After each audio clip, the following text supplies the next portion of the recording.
नमस्कार, मैं हूं प्रतिमा पांडे और आप देख रहे हैं V9 न्यूज। देश और दुनिया की तमाम छोटी बड़ी खबरों के साथ चलिए शुरुआत करते हैं खबरों का सिलसिला।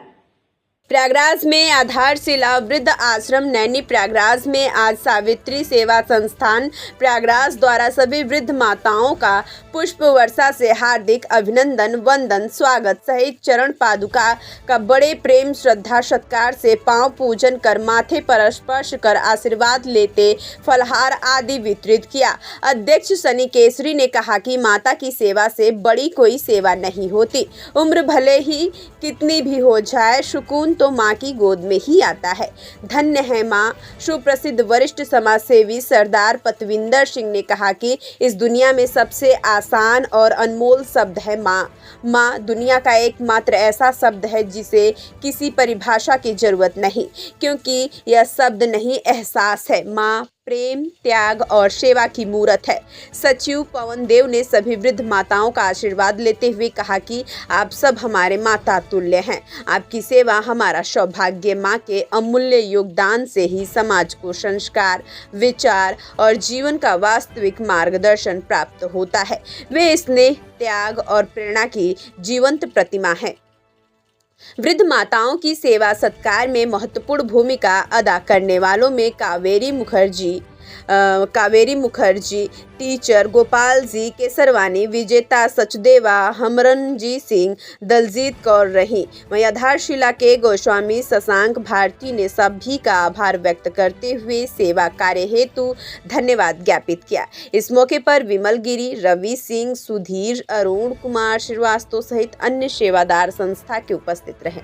प्रणाम करता हूँ और अभी तक जीवन में हुई भूल चूक के लिए क्षमा के लिए प्रार्थना करता हूँ। आपके चरणों में आपके बीच में आने का सौभाग्य प्राप्त हुआ। मैं आधारशिला संस्था का बहुत धन्यवाद हूँ और अपने साथ पवन देव जी, सनी केसरी जी का भी बहुत धन्यवाद हूँ, जिन्होंने मुझे यहाँ आने का अवसर दिया।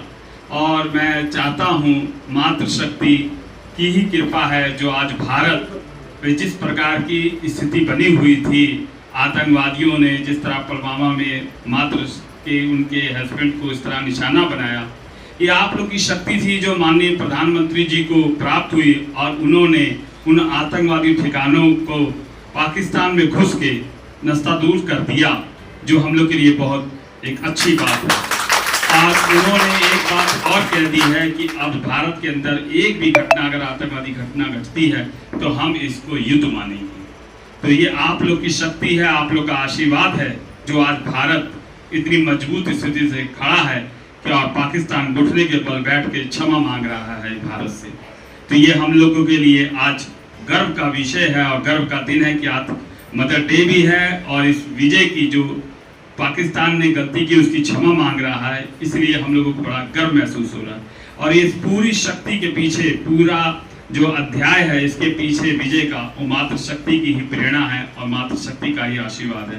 तो मैं आप लोगों को एक बार पुनः मातृ शक्ति की दिवस पर आपको लख लख बधाई देता हूँ और भूल चुकी क्षमा मांगता हूँ। और आधारशिला संस्थान को भी बहुत बधाई दूंगा, जिस तरह आप सब लोग बुजुर्ग माताओं की सेवा कर रही है। संस्था के एक एक कर्मचारी, एक एक वर्कर आपकी सेवा में लगे रहते हैं। मैं इनको भी बहुत धन्यवाद देता हूँ। परमात्मा से अरदास करता हूँ इनको हिम्मत, शक्ति, साहस प्रदान करे, जिससे आपकी ये सेवा में तत्पर रहें। और मैं सनी केसरी जी का, पवन देव जी का भी धन्यवाद करता हूँ जो इन्होंने मुझे यहाँ आने का और आपके चरणों को धूल अपने माथे पर लगाने का अवसर दिया। मैं इनका बहुत धन्यवाद करता हूँ। वाहिगुरु जी का खालसा, वाहिगुरु जी की फतेह।